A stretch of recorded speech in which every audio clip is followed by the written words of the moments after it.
नमस्कार, एचएससी मित्रा में आपका स्वागत है। आज हम बात करने वाले हैं लाइटनिंग और थंडर क्या है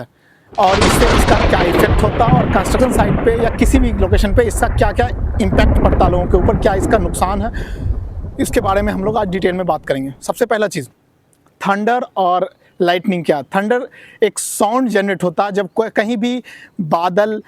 एक दूसरे से टकराता है या कहीं रनिंग में आके एयर के उसमें आके वहाँ पर उसका रगड़ आता है, उससे एक साउंड जनरेट होता है जिससे कि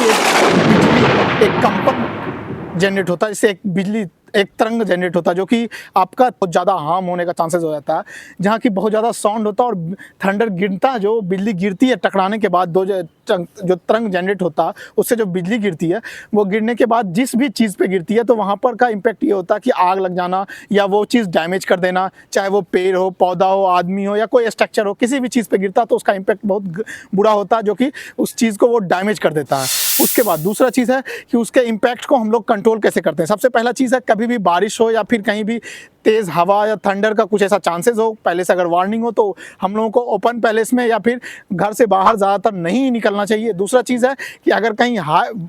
हैवी हाइट वाली बिल्डिंग है या कोई ऐसी जगह है तो उसको हमको प्रॉपर अर्थ प्रोवाइड करके रखना चाहिए कि अगर कहीं भी थंडर या कोई भी अगर लाइटनिंग आए तो वो सीधा ग्राउंडेड हो जाए और कहीं भी झाड़ के नीचे रहना चाहिए। अगर झाड़ पे आता तो झाड़ से वो ग्राउंड हो जाता है या उसमें आग लग के फिर धीरे धीरे कंट्रोल हो जाता है, वो ग्राउंडेड हो जाता है लाइटनिंग उसका। अगर वहाँ पे कोई आदमी मौजूद हो तो उसको भी शॉक लग के वहाँ पे उसका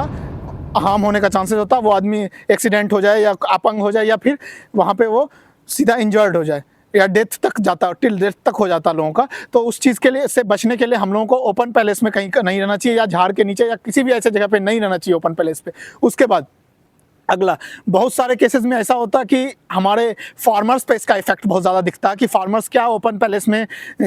खेती करने के लिए पहुंचे हुए रहते हैं, बुआई के लिए बहुत सारी चीज़ों के लिए वो पहुंचते हैं। जैसे कि आज अभी इस सीज़न में ज़्यादातर हम लोग क्या धान की रुपाई के लिए जाते हैं तो उसमें भी बहुत सारे फार्मर्स हमारे अफेक्टेड होते हैं। ऑलमोस्ट ऑल ओवर वर्ल्ड लगभग हर साल 30,000 लोग इस चीज़ से अफेक्टेड होते हैं। तो हम लोगों को इस चीज़ों के लिए सबसे पहले लोगों को अवेयर करके पहले से बता के रखना होगा, चाहे वो फार्मर हो, चाहे वो कंस्ट्रक्शन साइट पे काम करने वाले वर्कर हो, चाहे वो आम पब्लिक हो जो कि मार्केट के लिए जा रहे हो, कहीं भी जा रहे हो, किसी भी लोकेशन पे जा रहे हो, या कोई स्टूडेंट हो, उसको पहले से अवेयर करके रखा जाता है कि ऐसा कंडीशन हो तो कहीं सेफ पैलेस में, कहीं सही लोकेशन जहाँ रेस्ट साइड बना हो या जहाँ रुकने का एक सही स्थगित लोकेशन हो, वहाँ जाके हम लोगों को रेस्ट करना चाहिए और प्रॉपर वे में